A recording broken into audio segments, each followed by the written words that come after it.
नमस्ते दोस्तों, स्वागत करती हूँ अपने YouTube चैनल पर। आज का वीडियो है हिंदी के कुछ गद्यांश को हम लेके देखेंगे, जिसमें हमारे एग्जाम के लिए जो क्वेश्चंस हमारे इम्पोर्टेंट होते हैं। आइए देखते हैं आज का पहला गद्यांश। पहले इसको पढ़ेंगे। जॉर्ज वॉशिंगटन अमेरिका के प्रथम राष्ट्रपति थे। जब वे केवल 6 वर्ष के थे, उन्हें अपने पिता से उपहार स्वरूप एक छोटी कुल्हाड़ी मिली। जॉर्ज को वह कुल्हाड़ी अच्छी लगी और उसने उसे इस्तेमाल करने की सोची। वह बाग में गया। वहाँ उसने पहले छोटे छोटे पौधों पर कुल्हाड़ी चलाई और फिर सेब के एक पेड़ पर। उस पेड़ का तना बड़ा मोटा था, इसलिए काफी गहरा कट जाने के बाद भी गिर ना पाया। शाम को बाग में घूमते समय जब उसके पिता ने पेड़ की ऐसी हालत देखी तो उन्हें बहुत गुस्सा आया। उन्होंने चिल्लाकर पूछा, यह किसने किया? जिसने भी किया है आज उसकी खैर नहीं। जॉर्ज ने यह सब सुना। वह डरते डरते अपने पिता के पास आकर बोला, यह मैंने किया है, और दंड की प्रतीक्षा करने लगा। उसके पिता उसे गोद में उठाकर बोले, मुझे बड़ी प्रसन्नता हुई कि तुमने सच सच बता दिया। मैं अपने सारे पेड़ों की हानि बर्दाश्त कर सकता हूँ, किंतु अपने बेटे का झूठ बोलना नहीं। ये हमारा गद्यांश था। अब हम इसके क्वेश्चंस को देखेंगे। पहला क्वेश्चन है, जॉर्ज वॉशिंगटन के पिता ने उसे एक छोटी कुल्हाड़ी दी क्योंकि ए ऑप्शन है, उनके बेटे ने उनसे एक कुल्हाड़ी की मांग की थी। बी ऑप्शन है, वे उससे पेड़ कटवाना चाहते थे। सी ऑप्शन, वे उसे एक उपहार देना चाहते थे।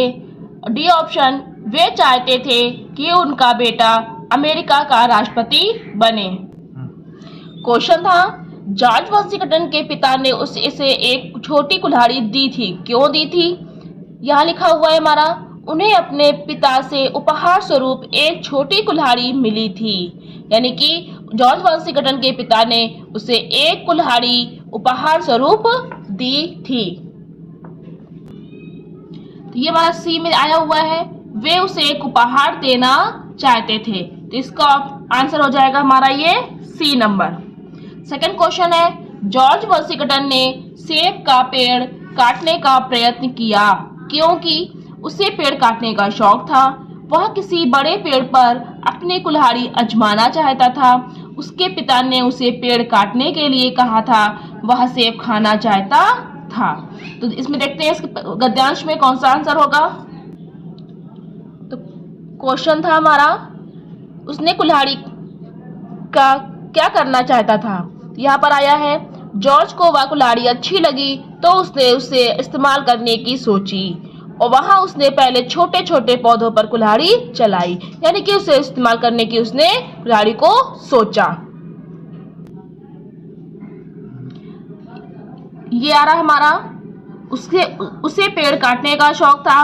नहीं, वह किसी बड़े पेड़ पर अपनी कुल्हाड़ी आजमाना चाहता था। उसके पिता ने उसे बड़े पेड़ काटने के लिए कहा था। तो ऐसा तो कुछ भी नहीं हुआ था। वह सेब खाना चाहता था। नहीं, जब उसके पिता ने उसे कुल्हाड़ी उपहार में दी थी तो वह किसी बड़े पेड़ पर अपनी कुल्हाड़ी को आजमाना चाहता था। तो हो जाएगा इसका हमारा सेकंड का बी।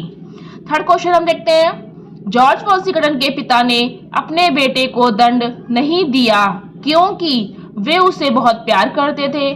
उन्हें लगा कि वह बहुत डर गया है। उन्हें प्रसन्नता हुई कि उनके बेटे ने सच बोल दिया। उनके बेटे को उनका दिया हुआ उपहार पसंद आया था। तो उन्होंने अपने बेटे को दंड क्यों नहीं दिया था? वो उसे प्यार करते थे? ऐसा तो नहीं था।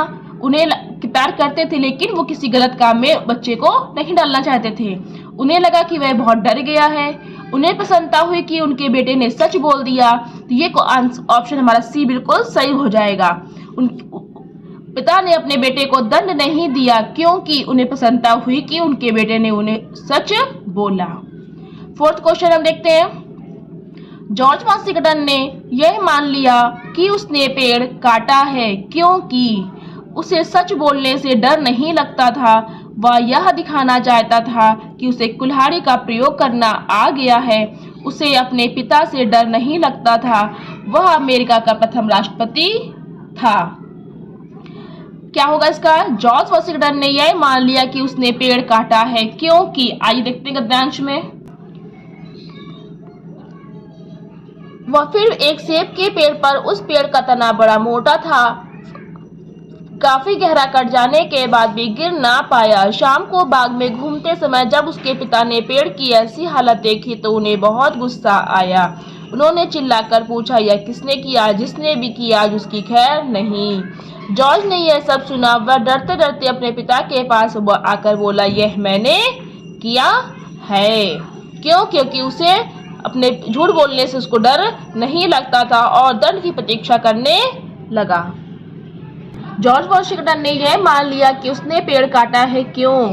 क्योंकि उसे सच बोलने से डर नहीं लगता था। वह यह दिखाना चाहता था कि उसे कुल्हाड़ी का प्रयोग करना आ गया है। उसे अपने पिता से डर नहीं लगता था। वह अमेरिका का प्रथम राष्ट्रपति था। ये तो बिल्कुल गलत हो गया। उसे अपने पिता से डर नहीं लगता था, ये भी बिल्कुल गलत हो गया। उसे सच बोलने से डर नहीं लगता था, ये हो सकता है, या फिर ये हो सकता है वह यह दिखाना चाहता था कि उसे कुल्हाड़ी का प्रयोग करना आ गया। लेकिन इसमें ऑप्शन क्या होगा हमारा? बी। क्यों होगा? क्योंकि उसने पहले छोटे छोटे पेड़ों पर कुल्हाड़ी का प्रयोग करना शुरू किया था, फिर उसने बड़े पेड़ पर कुल्हाड़ी का प्रयोग करना शुरू किया था। इसलिए इसका ऑप्शन हमारा गद्यांश के अनुसार बी होगा। अब 5 नंबर क्वेश्चन देखते हैं। जॉर्ज वॉशिंगटन के पिता के इस कथन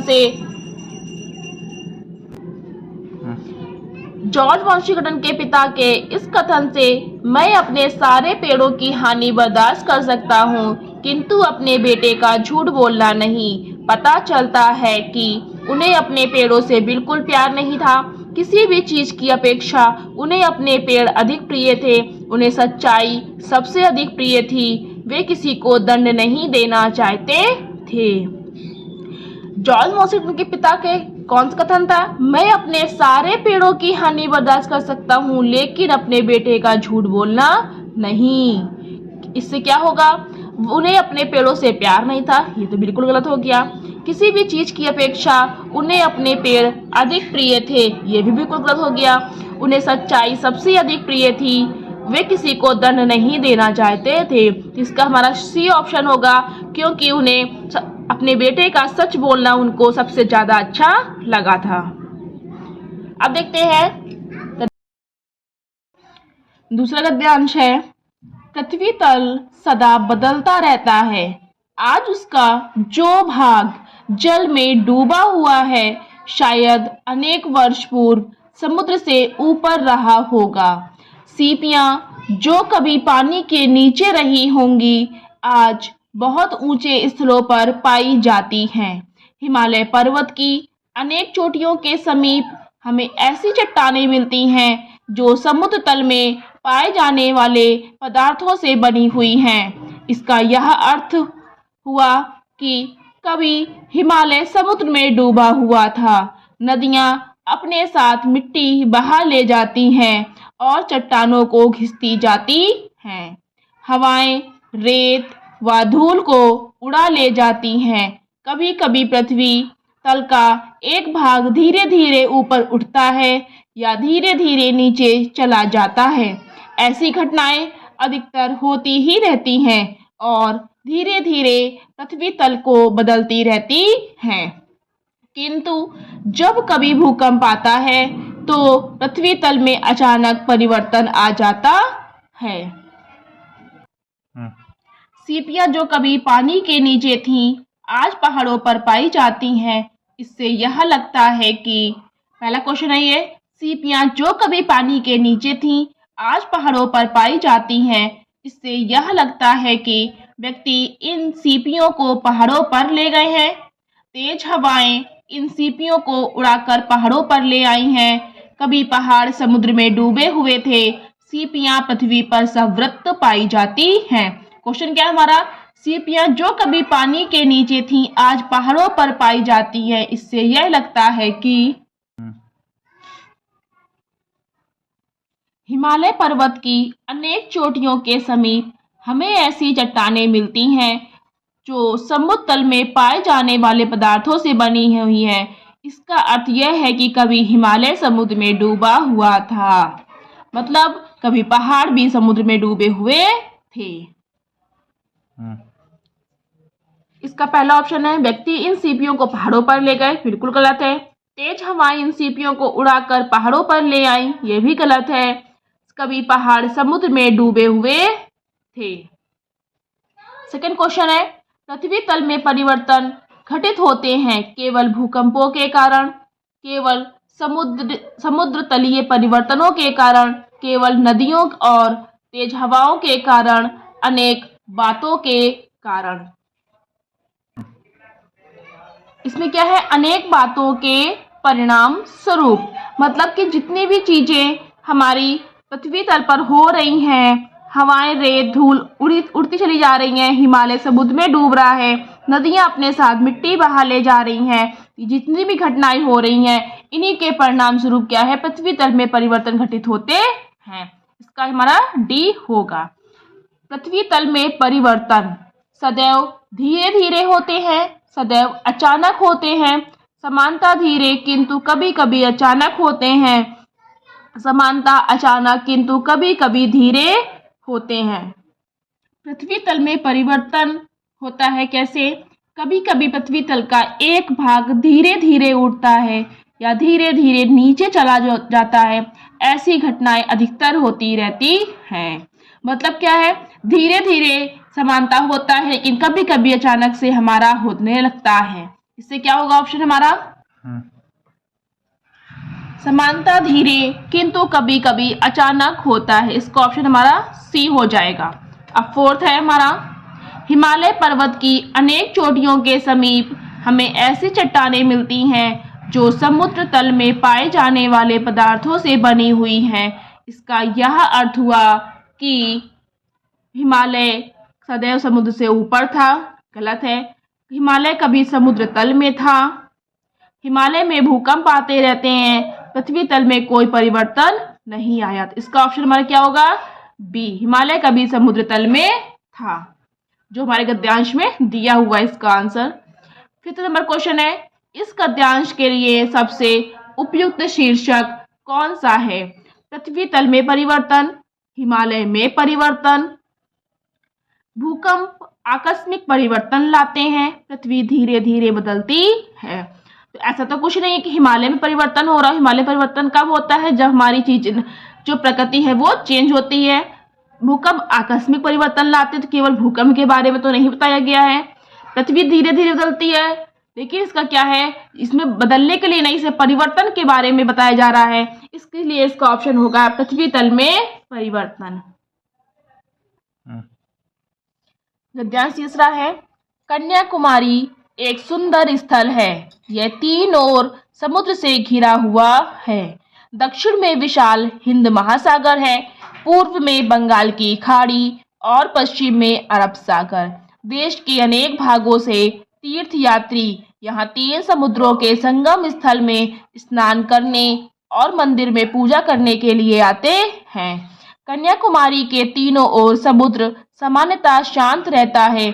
अनेक दर्शनार्थियों ने यह अनुभव किया है कि इस स्थान पर सदैव एक विशेष प्रकार की शांति एवं नीरवता छाई रहती है। सूर्योदय एवं सूर्यास्त का समय इस स्थल के सौंदर्य का आनंद लेने के लिए सर्वश्रेष्ठ क्षण है। प्रातः काल बंगाल की खाड़ी से उदय होकर सूर्य सायंकाल अरब सागर में डूब जाता है। वास्तव में समस्त भारत में यही एक स्थल है जहां सूर्य को समुद्र से उदय होकर समुद्र में ही डूबते हुए देखा जा सकता है। पूर्णिमा पर अनेक दर्शनार्थी कन्याकुमारी आते हैं।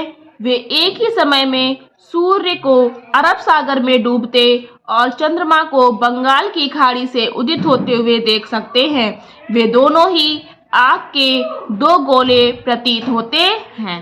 पहला क्वेश्चन है हमारा इसका, कन्याकुमारी एक सुंदर स्थल है क्योंकि यहाँ अनेक तीर्थ यात्री आते हैं। इसके हर तरफ का समुद्र अति शांत है।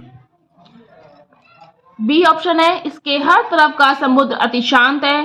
सी ऑप्शन है, यह तीन ओर से समुद्र से घिरा हुआ है।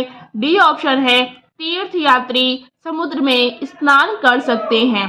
तो कन्याकुमारी एक सुंदर स्थल है, तीर्थ यात्री आते इसलिए तो नहीं होगा। हर तरफ की समुद्र अति शांत है, या फिर यह तीनों ओर समुद्र से घिरा हुआ है। इसका आंसर हमारा हो जाएगा सी नंबर। कन्याकुमारी में सूर्योदय पूर्व में है, बंगाल की खाड़ी से होता है, हिंद महासागर से होता है, अरब सागर से होता है, या प्रशांत महासागर से होता है। तो कन्याकुमारी में सूर्योदय पूर्व में,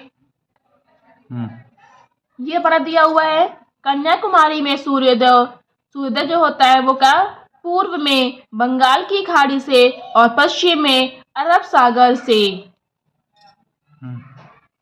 तो इसका ऑप्शन हमारा हो जाएगा बंगाल की खाड़ी से सूर्योदय पूर्व में होता है। तीसरा ऑप्शन है हमारा, भारत में केवल कन्याकुमारी ही ऐसा स्थल है जो सब तरफ से समुद्र से घिरा हुआ है, जहां लोग समुद्र में स्नान करने आते हैं, जहां लोग मंदिर में पूजा करने आते हैं, जहां सूर्य को समुद्र से उदित होकर समुद्र में ही डूबते हुए देखा जा सकता है। तो थर्ड का ऑप्शन हो जाएगा हमारा डी। फोर्थ क्वेश्चन है हमारा, कन्याकुमारी के सौंदर्य का आनंद लेने का सबसे अच्छा समय कौन सा है? केवल सूर्योदय का समय, दिन का समय, केवल सूर्यास्त का समय, या सूर्योदय एवं सूर्यास्त का समय।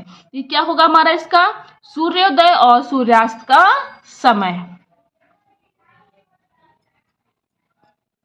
फिफ्थ क्वेश्चन है हमारा, कन्याकुमारी में पूर्णिमा के दिन हम एक ही समय में आग के दो गोलों को देख सकते हैं। इसका अर्थ है कि हम प्रातःकाल सूर्योदय एवं सायकाल सूर्यास्त देख सकते हैं, प्रातःकाल सूर्योदय एवं सायकाल चंद्रोदय देख सकते हैं।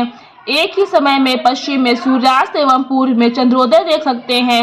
एक ही समय में पश्चिम में सूर्यास्त एवं चंद्रोदय देख सकते हैं। तो क्या है हमारा, हम एक ही समय में पश्चिम में सूर्यास्त और पूर्व में चंद्रोदय को हम देख सकते हैं। इसका ऑप्शन हमारा हो जाएगा सी नंबर। गद्यांश फोर्थ है हमारा, रेड क्रॉस की स्थापना को 10 वर्ष से भी ऊपर हो गए हैं। सन 1859 में 59 ईस्वी में इटली में सोल्फरीनो की लड़ाई में घायल सैनिकों को दर्दनाक हालत देकर जिया हेनरी ड्यूनेंट नामक स्विट्जरलैंड निवासी एक बैंकर को इसके लिए प्रेरणा मिली। ड्यूनेंट ने युद्ध में घायल सैनिकों की देखभाल के लिए एक संस्था बनाने का निश्चय किया। उसे लगा कि सैनिक चाहे किसी भी पक्ष के हों, उनकी चिकित्सा अवश्य होनी चाहिए। ड्यूनेंट ने इसी उद्देश्य से सन 1864 ईस्वी में स्विट्जरलैंड के जेनेवा नामक नगर में एक समिति बनाई। उसे 1901 ईस्वी में शांति के लिए प्रथम नोबेल पुरस्कार दिया गया। रेड क्रॉस का झंडा, जिसमें सफेद पृष्ठभूमि पर लाल क्रॉस बना हुआ है, स्विट्जरलैंड के झंडे का उल्टा है। पहला क्वेश्चन है इसमें, सोल्फरीनो की लड़ाई हुई थी सन 1859 ईस्वी में। बी ऑप्शन है सन 1864 ईस्वी में। सी ऑप्शन है सन 1901 ईस्वी में, और डी ऑप्शन है सन 1959 ईस्वी में। ऊपर हमारा दिया हुआ है 1859 ईस्वी में इटली में सोल्फरीनो की लड़ाई में घायल सैनिकों की दर्दनाक हालत देखकर जिया हेनरी ड्यूनेंट नामक स्विट्जरलैंड निवासी एक बैंकर को प्रेरणा मिली थी। यानी कि जो लड़ाई हुई थी हमारी वो सन 1859 ईस्वी में हुई थी।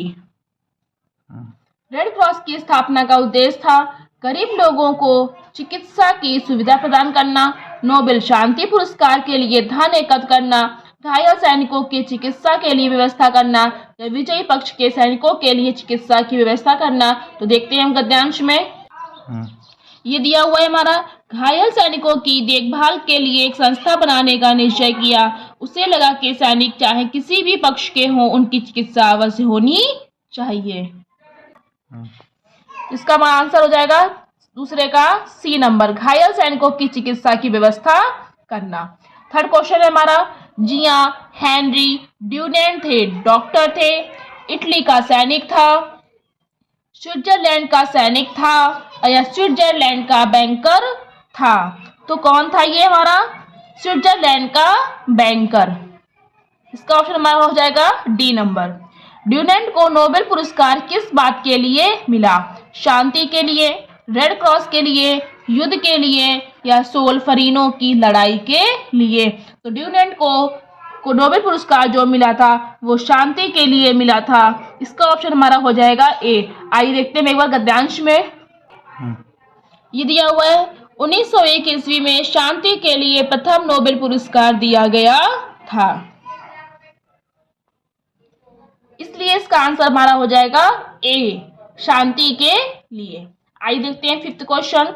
स्विट्जरलैंड के झंडे में है सफेद पृष्ठभूमि पर लाल क्रॉस, लाल पृष्ठभूमि पर सफेद क्रॉस, सफेद पृष्ठभूमि पर सफेद क्रॉस या लाल पृष्ठभूमि पर लाल क्रॉस? इसमें क्या था हमारा? सफेद पृष्ठभूमि पर लाल क्रॉस था, जो कि स्विट्जरलैंड के झंडे का बिल्कुल उल्टा, इसलिए कि इसमें कहा गया स्विट्जरलैंड के झंडे का, लेकिन जो रेड क्रॉस झंडा था वो सफेद पृष्ठभूमि पर लाल क्रॉस था और स्विट्जरलैंड के झंडे का उल्टा था। तो स्विट्जरलैंड के झंडे में हो जाएगा लाल पृष्ठभूमि और सफेद क्रॉस। इसका ऑप्शन हमारा हो जाएगा ये बी नंबर। तो ये थे आज के हमारे 4 गद्यांश। अगर आपको ये वीडियो पसंद आया हो तो प्लीज़ लाइक करना, शेयर करना और आगे की वीडियो देखने के लिए चैनल को प्लीज़ सब्सक्राइब करना। Thank you.